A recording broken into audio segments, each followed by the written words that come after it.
Yay, hello, and welcome to the 2021 Magnet Marketers first ever show of 2021, kicking it off with a bang, talking about how to be an unapologetic entrepreneur. So I'm super pumped for today and the amazing guest that we have with us today, Bri. But before we introduce her and all her awesomeness, want to just give a quick hello to everyone that's here with us. Happy New Year to you. Happy New Year. Tell us what things that you're getting excited about for this year already. We were just having some conversation of just some greatness that's already happened so far in our first not even full week of the year. And I just want to hear from you as well on what's going on in your world and where you're listening in from. If we've not met before, my name is Jessica Phillips with Now Marketing Group in the Relationship Marketing System. My goal is to help you love more, give more, and be more through the art of authentic relating. And my awesome co-host, Mike, Happy New Year, Mike. But my awesome co-host, he's a president of a web development and software firm called Digital Hill. He's a published 5-time author. I don't know how many he's going to write this year now, probably another dozen or so more. He's a triathlete, runner, biker, and leading business blogger at MikeGingrich.com. Mike, Happy New Year. How are you? Hey, Happy New Year. It is good to be back and to have this show going again and to kick it off with a special guest. So no, I'm looking forward to it, Jessica. I like the new office you got there. I know you're even working on another office downtown there. So congratulations on all those things. Yeah, welcome to my basement. All right. Well, I'm going to go ahead and dive in, introduce our special guest with us today. And I'm proud to introduce Google's #1 entrepreneur coach. Now, I'm serious. Just Google that term, entrepreneur coach. She comes up #1. This is Bri Seeley. She helps entrepreneurs create long-term, sustainable, scalable success on their terms. Bri distills her 14 years of real-world experience into digestible, tangible tools. We like that. We love that. To help entrepreneurs thrive and profit. Bri is a 2020 Stevie Award winner for both Coach and Woman of the Year. Congratulations, Bri. She's a member of the Forbes Coaches Council and author of the best-selling Permission to Leap. Welcome, Bri. Hello. Thanks for having me. Very nice to have you here. And we're excited to dive in today, right, Jessica? Absolutely. Like, I was so pumped to have you on. Like, first of all, like I was talking before we went live and just saying, like, it's so crazy how you can be connected to people online and you feel like you get a sense of them, right? Like you follow their content when they're doing it right. And you can connect like in Messenger and things like that. And then there comes a time where it's like, you know what, like we need to make this official. We need to have you like on a show, start building that relationship. And I really felt like it was time to do that, one, because you are a rock star. And two, like what better way of setting the intention for this year? And what we were talking about, just like with all the challenges that came from 2020, there's always lessons that can be learned from those challenges, right? Like that's what makes us that pressure point moments. And for us and for this show and just for everyone watching, I feel like 2020 has really taught us that we have to show up as ourselves. And that is what makes the difference. Like that's our superpower, right? And when we are showing up that way, that's what leads us to have people attracted to us, the right people. And you preach this, you talk about this, and you show up that way. And I'm like, you know what? We need to have this on and set that intention for 2021, being an unapologetic entrepreneur. And I would love for you to just share a tidbit of what that means to you and like what your journey has been like, because I feel like it could be of value to everyone listening. Yeah, absolutely. So one of the reasons I love this is people come to me and they're like, oh, I want to start a business in this thing. I'm really passionate about it, but like the market's so oversaturated. So like, how am I going to stand out? And my answer is always, you're going to stand out because you're you, right? Like people hire me because I say the F word a lot and I dye my hair pink and I'm covered in tattoos and I'm a total freaking cat lady. And like, I own those aspects of myself so much that they make up who I am. And people really resonate with that. Like they resonate with my authenticity, with me knowing myself really well. And so I always tell people, like, you are your differentiating factor. don't be worried about, competition out there, because when you're being yourself and 100% of yourself, there isn't any competition, because there's literally no one in the world like you. And so, a large part of my journey has been just owning who I am and owning what my story is and owning my wants and my needs in my life, all the way down to when I was 14, I wanted to change my last name. And so I went to my mom, and she helped me petition the courts in my, my county where I lived, and changed my last name legally. And so I feel like so much of my journey has been all around me coming back to who I am, right? And a lot of people in really saturated industries as well fall into the oh, well, in order to be a successful coach, I have to look this way, and I have to talk this way, and my social media has to be geared this way, and my website has to look this way, and all of these things. And I've had people come to me. I had someone help me with my SEO a few years ago, and he was like, so here's the template of what we're going to do for your website. And I was like, no. That's cute that you think that, but no, I will be designing my site. I will incorporate the recommendations and the best practices you give, but I don't do templates. So my website needs to be me, because people resonate with me, and that's how this is going to move forward. So that's part of why I really advocate for people to get to know themselves really well, and then allow that to shine through. I love that so much, because there is this sea of samey, mentality out there. And it's well, if this company did it successful, then we just need to copy this model. And unfortunately, it's one thing to be able to build a relationship when you get to meet somebody face to face, and you kind of have those quirks about you, and that's what people find adorable or connect with, right? They feel more comfortable, and I know I feel more comfortable when the person I'm in front of feels comfortable, right? That's when you can be yourself and find those relatability factors that do make us human and create this sense of belonging with our community. But the problem with so many companies following the template, and I love that you shared even the SEO story, and just how you show up being the cat lady, and having the tattoos, and because that's who you are. And it sounds so easy to get to that point, but it's so challenging just for all of us to kind of show up to be our authentic self unapologetically, and to feel comfortable in that, because we feel this sense potentially of rejection, when honestly the opposite happens. Again, with what we just went through, I feel like it was the ultimate kind of crash course in 2020 for brands to realize the people that are not afraid to put the line in the sand and say, here's what I value. No, I don't stand for this. I'm going to show up in this way and be truthful. That's who then their communities will gravitate toward. And it's almost like you don't have an option to be vanilla anymore. You're either going to get lost in the shuffle, or people are going to actually turn away because you're not saying what your truth is, right? And what you're here to do. Have you found that Totally. shift happening? Oh, totally. I think that we can't, you look at all these Instagram feeds, right? And they all look the same. And it's really, at the end of the day, is what value are these businesses adding in the world? They're just trying to regurgitate everything everyone else is saying. Well, why would I follow 100 accounts like that when I could just follow one of them, since they're all the same anyways? And people talk about this, you want to be polarizing in your business. And I know a lot of people are really afraid of that. And you mentioned the perfect word about why they're afraid of that. And it's rejection.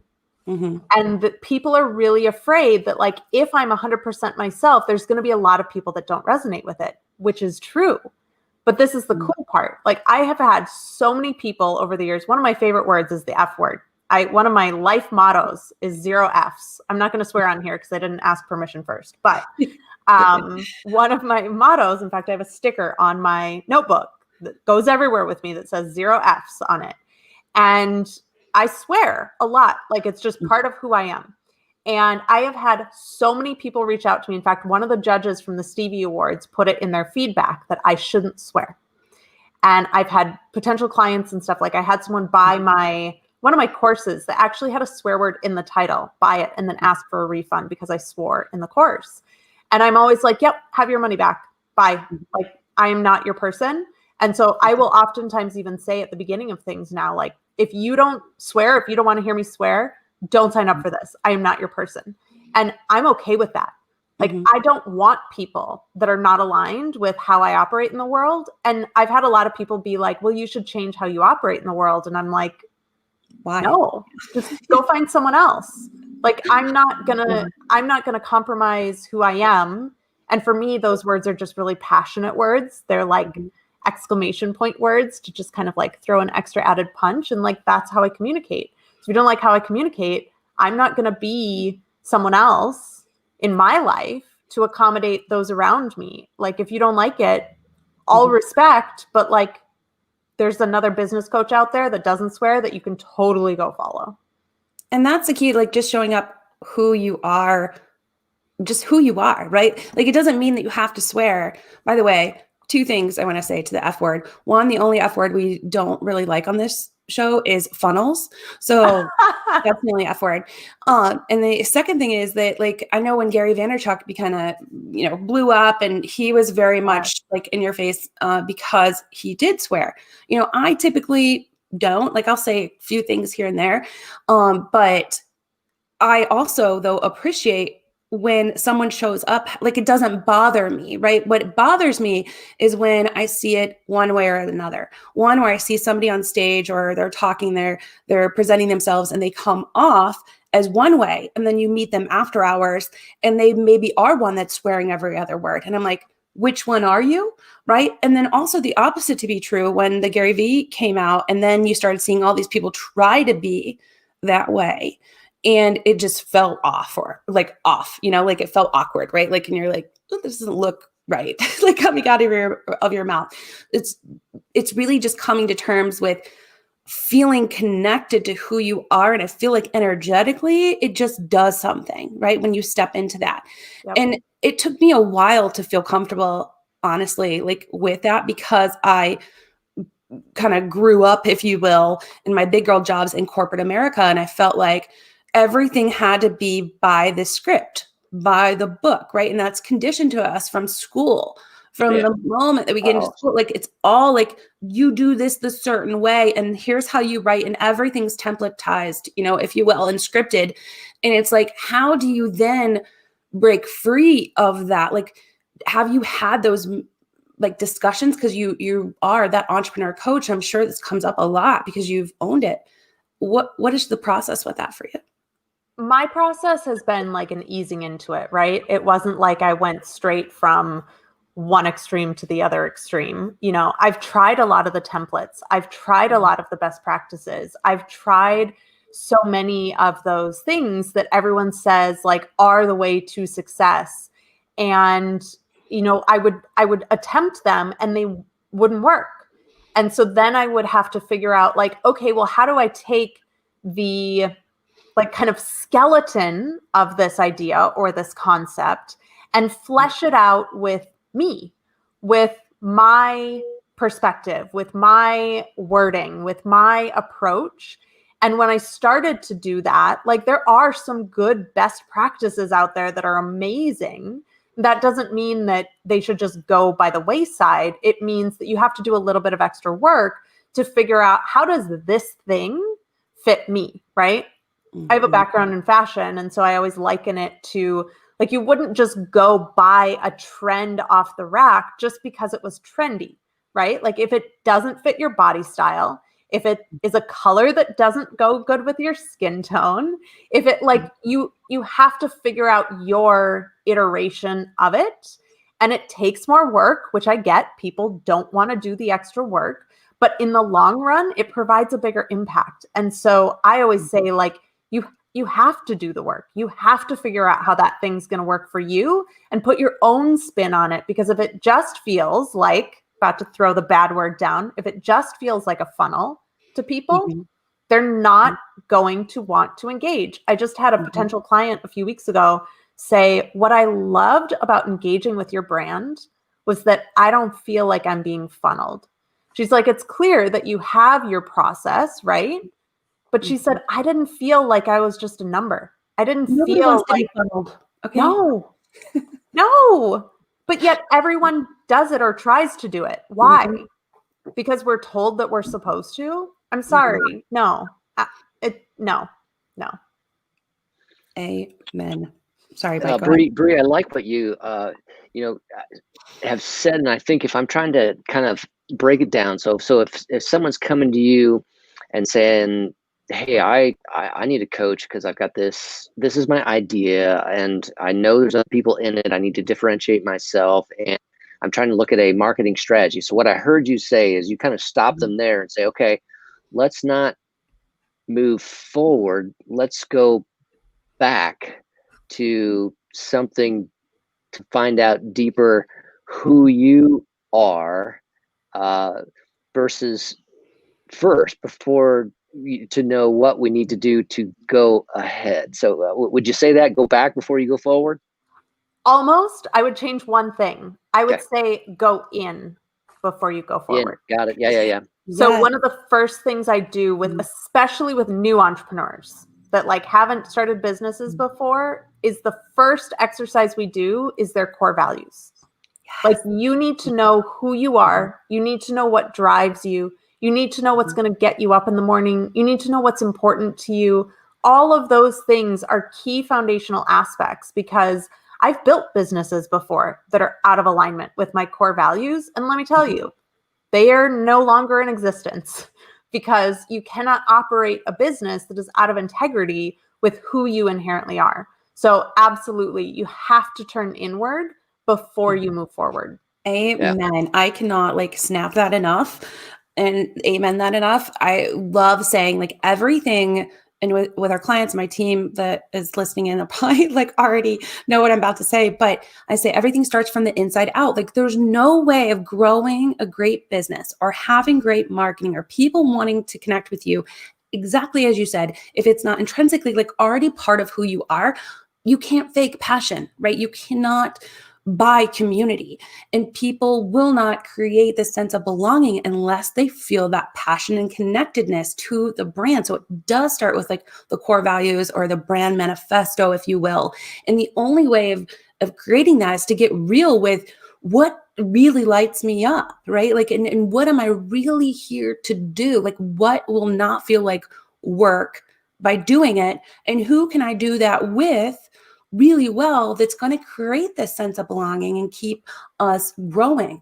And I love that you talk about this, and I love that I've seen like on a couple of your Instagrams that I've followed, and I'm again snapping from my phone listening to it, of just you talking about even adding in your personal touches, right? Like just even in like I'm a big huge fan, even though some people hate it, like audio messages, right? Like just sending that.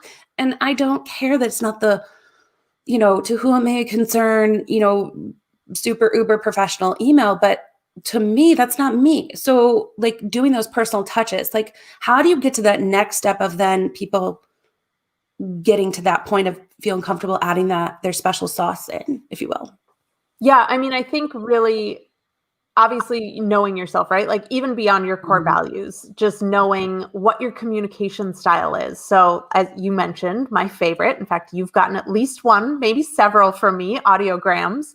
I do voice memos pretty much almost exclusively now. I don't do them for everyone, but whether it's text or Instagram or Facebook, I am almost exclusively an audio message person. And that's just how I communicate best. Actually, my best friend this weekend was like, I hate it when you send me audio messages. And I'm like, sorry, not sorry, not going to stop. Like, love you. She's like, I just then feel pressured that I have to respond back with an audio message. I'm like, you don't at all. Like, yeah, feel free. Do what works best for you, right? Like, but you have to know what works best for you in order to do that. And so I really heavily started implementing even more audio messages once COVID hit. Because the other thing that we have been facing, obviously, is just a lot of disconnection. And the other thing, too, is that there's also a lot of automations and stuff happening online. And I've had a ton of people, I even send personalized video messages when someone new on Instagram follows me. I send them a little like, hey, I'm Bri. I'm super happy you're here. Like, tell me about you. And I've had so many people be like get mad at me because they're like, oh, this is spam, or this is like a templated thing, or it's like a copy paste thing or whatever. And I'm like, actually it's not. And I'll send them a voice memo back and be like, hey, super not, like, it's just me. So I'm sorry that you see it that way, but like, I'm just trying to like connect with you and have a conversation with you. So you just need to know like if video's not your thing, don't do video. If audio's not your thing, don't do audio. But again, it comes down to knowing you and also knowing your customer, right? Like people die when they're like, I've done a bunch of TV spots lately, and people follow me afterwards and they'll send me messages and be like, oh, I saw you on Good Day LA. I saw you on Channel 6. I saw you on this. I saw you on that. And I send them back voice memos to say, oh my God, thank you so much for the message. And they're like, you responded? Like how you took time out. Yeah. And that's something they're going to remember. They're going to be a super fan of yours versus just a template connection. Like if you were to send something out that's just a generic auto reply, right? Like it's so much shock and awe, which is sad, but also awesome for the people that are doing it right, like you. And, all of you that believe in like this relationship first approach to doing business, of pausing, noticing, appreciating just the smallest of connection. The person you just said, they mentioned that they seen you. It wasn't like, hey, I want to hire you yet, right? Like it was just mentioning they seen you and sending that audio. And I love that you said it doesn't have to be video. It doesn't have to be audio. Find your thing. It could be the handwritten note. It could be a personalized message, text response. Like I've had amazing of all of them. Audio is my jam too. By the way, side note, if anyone's joined Clubhouse, super addicting for us audio lovers and building relationships that way. But it's like finding that thing. And I think that's what I'm really hearing you say, and what I've heard you preach, is finding those things that are you, like that you just intrinsically kind of know that nobody else can tell you what it is. There's no template for what works best for you. It's like building your own flow and just doing what's good for others. Yeah. And it's not sexy. Like the process of finding that stuff is not easy. It's not someone handing you a silver bullet or a 5-step process and like just duplicating it. You actually have to get to know yourself. Someone told me last year, they're like, one of the things I respect so much about you is that like, you're your own best friend. And it's true. I have spent the last like 12 years single, like just really I'm not advocating this. You don't all have to go spend 12 years being single, but like getting to know myself and getting to know what I need and who I am, like in every aspect of my life, in business, in relationships, in everything. And so I really highly advocate. I don't think you can have a successful business, a long-term successful business, if you don't know yourself. Okay. Amen. Mark it down, quote it. Yeah, I just want to give a quick shout out that Ursula said on here. Thank you, Bri, for encouraging people to be unapologetic. I struggled for a long time to finally remember my core values and express them instead of imitating the business models of others. Love your stance. That is super powerful. I love that. Yes.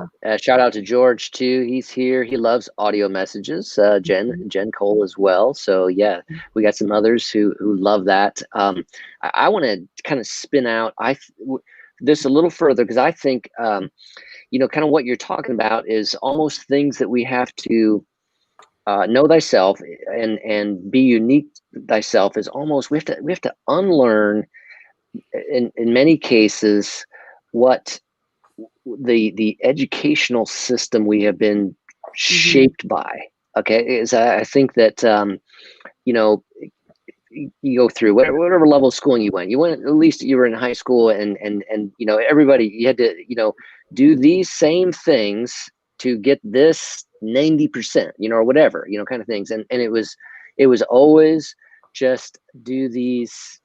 Everybody do the same thing, and that's what the education is. And so kind of what you're talking about is a challenge, and so difficult, and for people thinking, because they're used to, they're coming out of that mentality. We have it. I mean, I've known this for myself, that I had to break free from that just what I had to unlearn what education system taught me about doing just this routine, the syllabus way, kind of thing.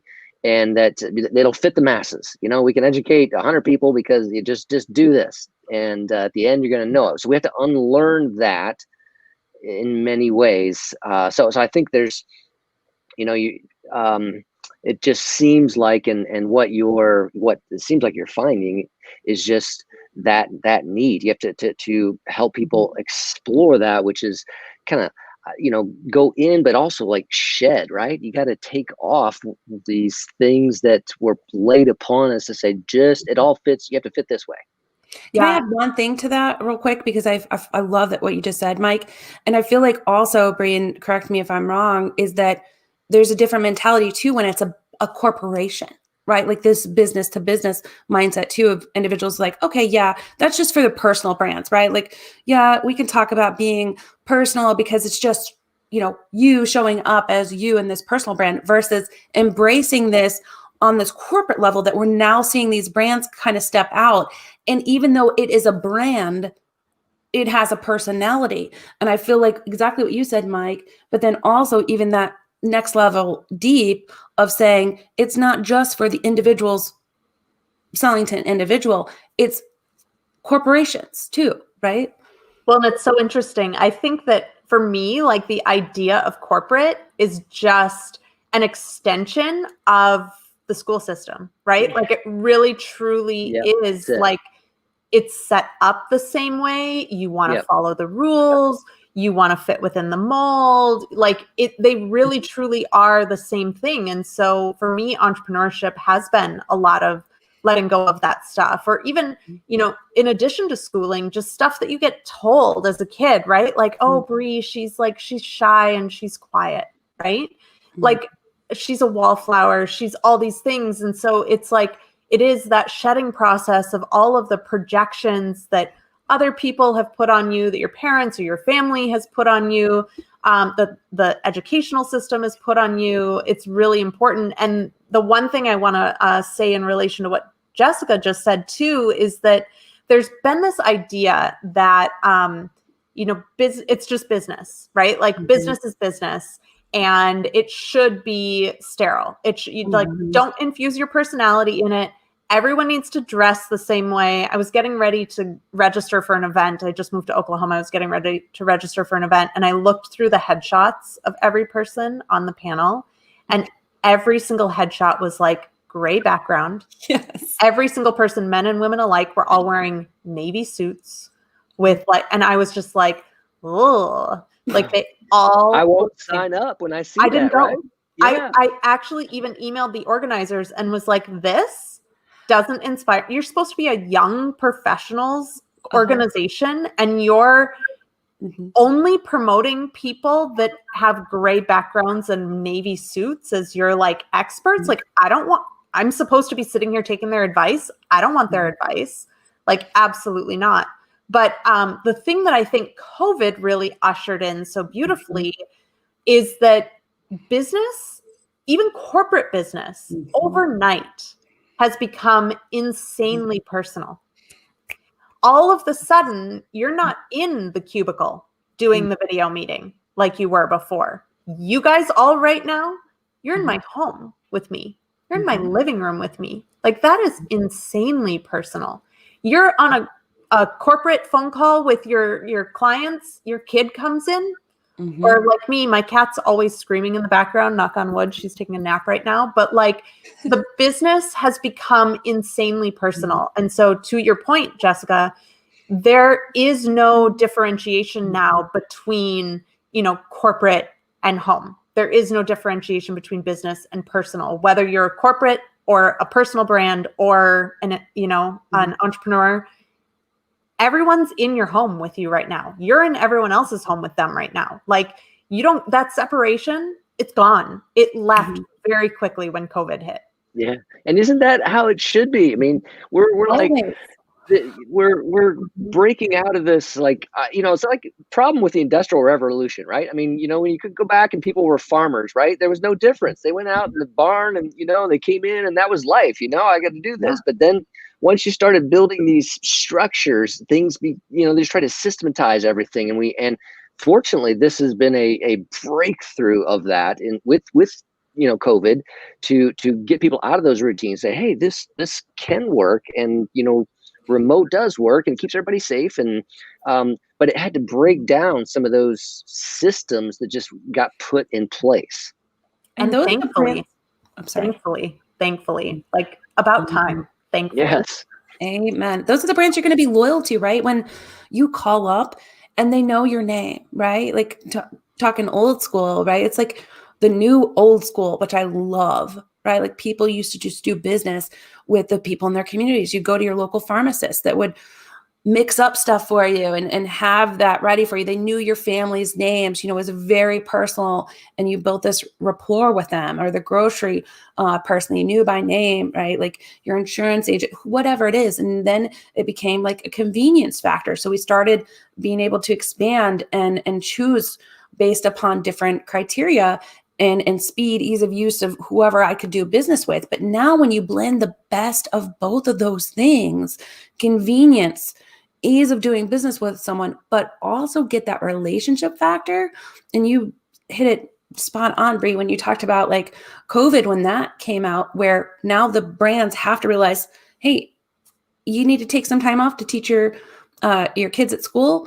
Okay, let's be flexible with it. But also the brands that were reaching out to their customers saying, hey, I know you're hit hard right now. Let us know how we can help. Or we're going to, let go of our late fees, or whatever it was, to show they cared. There were so many like Zoom and LinkedIn Learning, and so many that were just offering up their service for free to help bridge that gap and start that human kind of connection. And those kinds of brands are the ones that people are going to remember because they were there for them. They connected with them. They related with them. It didn't feel sterile. So now it's not just a choice for me if I'm going to choose one company over another based on price. Now it's a thing of morals and connection and relationship that's going to keep me connected to this brand for the long term. And we all know our customers that we already have are most profitable. It takes less time, effort, dollars to keep a customer that you already have earned. And those are the most profitable because they're sharing your message on when they're connected with you. So it's just like this change of thinking of marketing. It's not so much like sales focused, but customer delight focused. And that's really where it can be amplified. But it truly does start with the core, as you mentioned at the very beginning, being unapologetically you, finding out what that thing is. What does that mean when you show up human, and how do you do it is at the core of all of it. Yeah. I love it. One of the phrases, like similarly to the word funnel, one of the phrases in business that I hate, that I get a lot of, is like, oh, I just need to get more customers. And I'm like, stop talking about like getting customers as if they're like some quantifiable, like non-entity. Like, these are people that, well, how do I get more customers? I'm like, you build relationships, you offer up value, you make connections, like all these things. And no one wants to talk about that. They want to talk about like, the numbers and the metrics and the opt-ins and the things and the thises and the that's. And it's like, that is not how you start your business. And I say this to everyone, and no one wants to hear it. And I know that no one wants to hear it because when I was in the spot, I didn't want to hear it. Your first customers in your business are going to be people you already know. And that's going to help. That's going to build and grow and expand your business. My first 3 group coaching participants in 2015 were all people I already had established relationships with. Like it's so like relationships are the thing.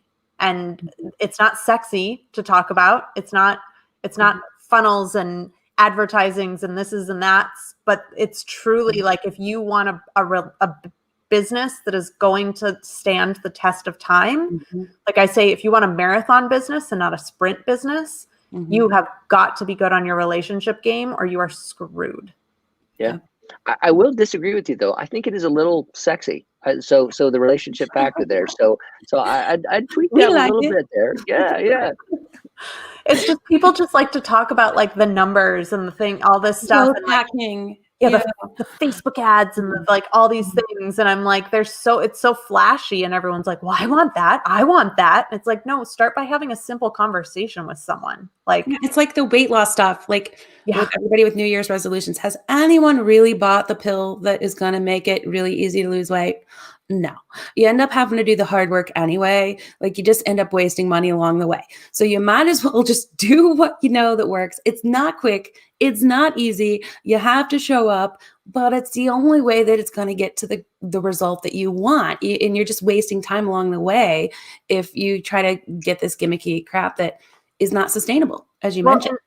Anything that's quick and easy like that isn't sustainable either. I had someone just reach out to me. They're writing a book on influencers or something. They reached out to me on Instagram and said, hey, will you give us some insights around becoming an influencer? And like, how did you become an influencer? And da da da da da. And I was like, you have to know that I've been an entrepreneur for 15 years.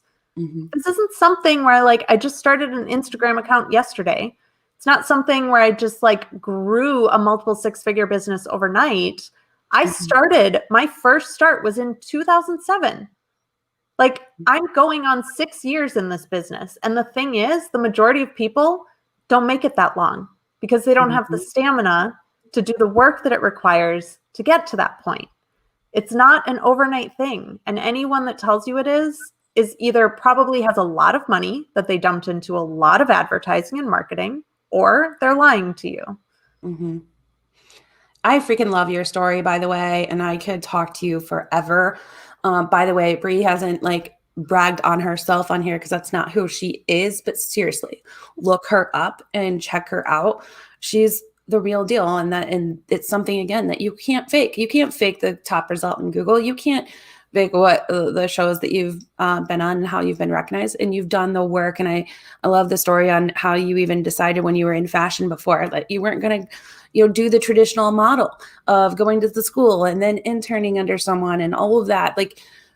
That's what it takes, finding your own path. So I highly encourage everyone, if you found value in this and can resonate with what Bri is saying and can feel the energy as I can, I feel like I'm all energized for the rest of the night and beyond. I don't even need the rest of my coffee right now because of this, but definitely connect with her online. And Bri, where is the best place for people to find you? So my website is briseeley.com if you're looking for just more information. I will warn you, my website right now is being updated. So if you go today on what day is it? The 5th, it's going to be changing within the next week. So you could also just put a pin in it and go visit the website next week as well. And the best place to actually converse with me is Instagram. Literally, send me a DM, say, hey, I saw you on Magnet Marketers, and I swear to God, I will respond to you probably with a voice memo because that's what I do. So those are the best two places to come find me. You are amazing. Super honored just to have you on, and just this wealth of energy and information that you've shared with the community here. I will let everyone know we will be recapping her nuggets, links to her website and Instagram and everything in our blog recap that you can find at nowmarketinggroup.com, and then just click on the blog tab. And highly encourage you to check out our website now, and then also, like she said, set a pin in it, check it out, see the differences, see how she's up-leveling and how she's continuing to grow. But Bri, thank you so much for being on this week. I highly appreciate it. Oh, thank you both. This was lovely. I definitely also feel the energy. It's so interesting how you can feel like you're in the same room with someone, even though you guys are just this big on my screen. Yes, unbelievable. Yes. And we get it from some of our community. I'm following along, and I see Nicole. She just commented, right there. And you can, I know Nicole, and so I know she's vibing with this, so it's connecting, it's resonating, and you can just feel when that connection is there. So thank you very much. I got one final thing, and that is just give a little quick, your book, Permission to Leap. Yes. What's it going to do for somebody? How's it going to help them? So Permission to Leap was written. Oh, my camera's mirrored. I'm moving the opposite direction. Permission to Leap was written to help you do the big thing that you're looking to do, whether it's start a business, whether it's relocate, whatever that big thing is that you're looking to do. Permission to Leap will help get you there. And it literally guides you through the 6 steps and the 6 phases of how do you get off the fence? How do you get clear on the inner work? How do you start visualizing it? How do you take inspired action towards it? And how do you stay on track to make sure that it's not just a flash in the pan, but it's something that's actually creating longevity for you? Wonderful. I am definitely going to include the link in here because I know you, again, don't promote yourself. And yeah, it's something that I think everyone could definitely benefit from. Is a great way of starting out the year with true path to not only profit, right? Like for business, but to purpose. It's like so much more than that, right? Like feeling connected and excited about what you do because it's so aligned with who you are. So again, can't say thank you enough to you for sharing your wisdom and your energy here. And thank you to all of you that have tuned in. Super thankful for all of you spending some time with us, and definitely can't feel the energy from all the comment threads. Definitely encourage you to check it out too, Bri. They're shouting out amen as well. So we'll be back here though next Tuesday, 4 p.m. Eastern Standard Time for Magnet Marketers. Until then, I hope you guys have an amazing rest of your week and first week into 2021. See you next week. Yeah. Take care, folks. Bye.